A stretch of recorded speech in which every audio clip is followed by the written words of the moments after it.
Hello everybody and welcome to the first in a series I call All About Ableton, where I tell you all about a certain device in Ableton, or maybe anything in the near future. Well, today we're focusing on beat repeat. It's a great audio effect that makes it really easy and fun to make some great sounding fills for any audio signal. So I have a little loop here, nothing special, just a little drum and bass loop. Really fun actually. Let's say I wanted to add some little fills for my little loop. Well, that's where beat repeat comes in. If I go ahead and add beat repeat to the drum loop right here, you'll hear it'll immediately start repeating the first 16th notes 7 times at the start after measure. This already is adding a cool intro fill to the sound, but there's a lot more you can do with this effect. So beat repeat is a device which will repeat whatever sound is being played when it is triggered a certain amount of times, set by how you change the knobs. The original audio is still there, it's just added to, which means it's really easy to naturally add it into the sound. This can be changed to where it will cut off with the sound when it's being repeated, or it'll only play when the signal is repeating. I'll get into that all in just a second, but let's just go ahead and start off and get into what each setting does. So starting off is the repeat display. This display just shows where the repeat is going to fall. You'll come to understand it more when we go through the controls. Next up is the interval knob. This lets you control how often beat repeat is triggered. Right now it's set to 1 bar, but if I said to go ahead and set it to 2 bars real quick, you'll see it only repeats every 2 bars. Let's go ahead and play that real quick and show you off. Shocking, I know, crazy idea.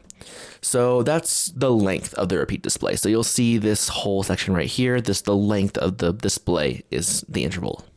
The repeat button below it is what gets triggered when beat repeat does its thing, you know? This is the highlighted section of the display, but you can always just turn it on to immediately repeat whatever was playing when you turned it on. The little light next to it goes off every repetition, so I'll go ahead and put that real quick. And it gives another good indicator visually to when the repeat is being triggered. So next up is the offset knob. This just moves the area where the repeat is happening. It also moves the highlighted section of the display, giving you a good visual of what is getting repeated. The light next to this indicates when the beat repeat grabs the signal to repeat. So if you hear it's grabbing the kick in this instance right here, you'll see the light go off for a second and then go back, which means it's grabbing the kick right there. Next up is grid. All this does is change how long each slice is when the audio is repeated. If I change this to 1/12 right here, there we go. All right, you'll see the slices on the display change as well as the rhythm of the repeat.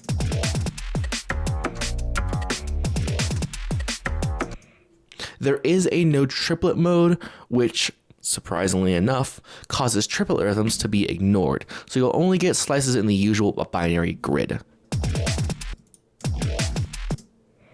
Pretty basic, but it's really nice when using the next knob, which I'll get to in just 1 second. So the light on the grid knob is just the same as the repeat light. Nothing special about it. No difference whatsoever. Even if you just play it, you'll hear it's still working. It still does the same thing.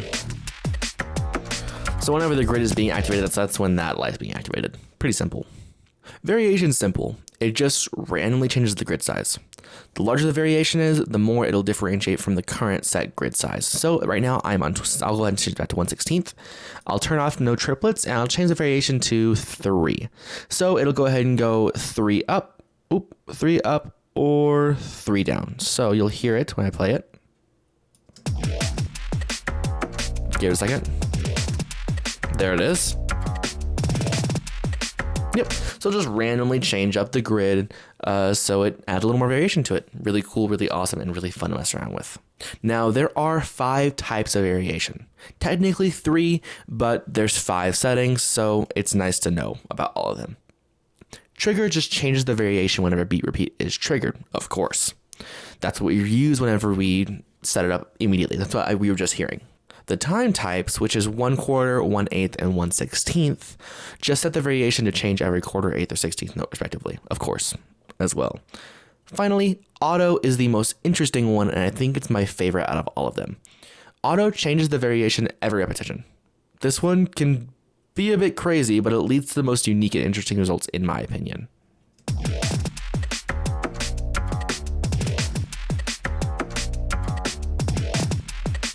It can be a lot sometimes.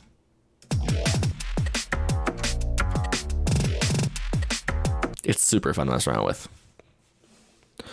All right, we're going back down. Over here is the chance knob. This just decides how often the beat repeat triggers. It's good if you don't always want a repetition each interval, but you still want the flare it brings out. So if I go ahead and change the chance down to about 50%,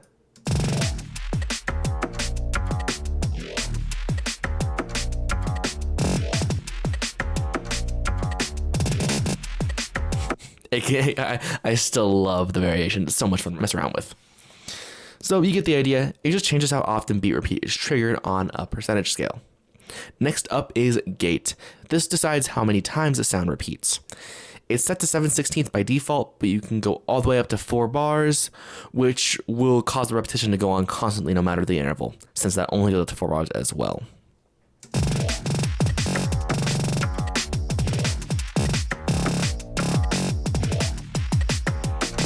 Ooh, I kind of like that actually. Really fun to mess around with. Let's go ahead and change the loop for the rest of this video. I'm kind of getting tired of this one. All right, let's hear it.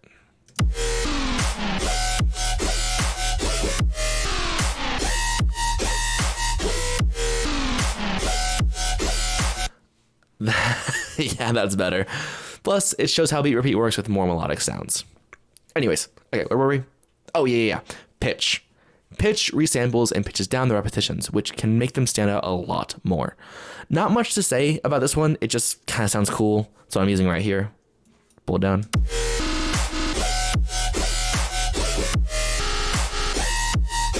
Pay attention to like the one semitone is gonna sound really weird, but it's gonna work.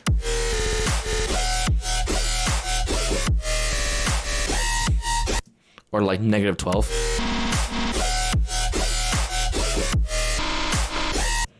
Really cool, really fun to mess around with. Pitch decay will add a pitched curve to the repetition, making each one play a slight bit lower than the last. Also a tiny bit random, so you'll get a lot of variation out of it.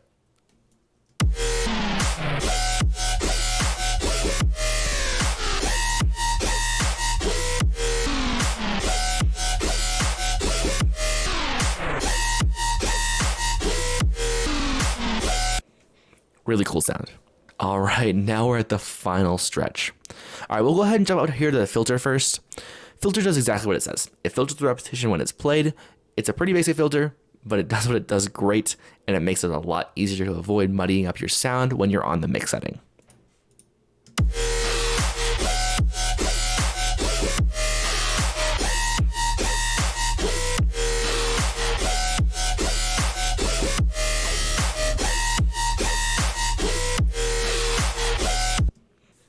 Speaking of the mix setting, like I mentioned earlier, there are 3 settings that can make the beat repeat do different things each time it's repeated. Mix just mixes the repetition with the original signal. Insert mutes the original signal so you can focus on the repetition, which is what I was using on this actual sound.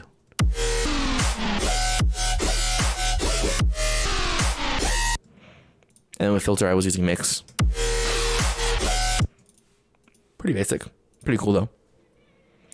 The last one is gate, and gate will only play the repetition, which is great for pretty specific circumstances, as well as when you're using it on a return track or an effect rack chain.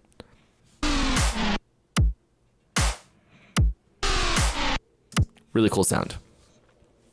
Now, volume's pretty obvious. I'm not going to get into that, of course, but keep in mind this knob acts more like a mix knob when you're in mix mode. And last but not least is decay. Decay causes each repetition to lower in volume. It's pretty self-explanatory as well, but it can make some pretty cool delay effects if used properly.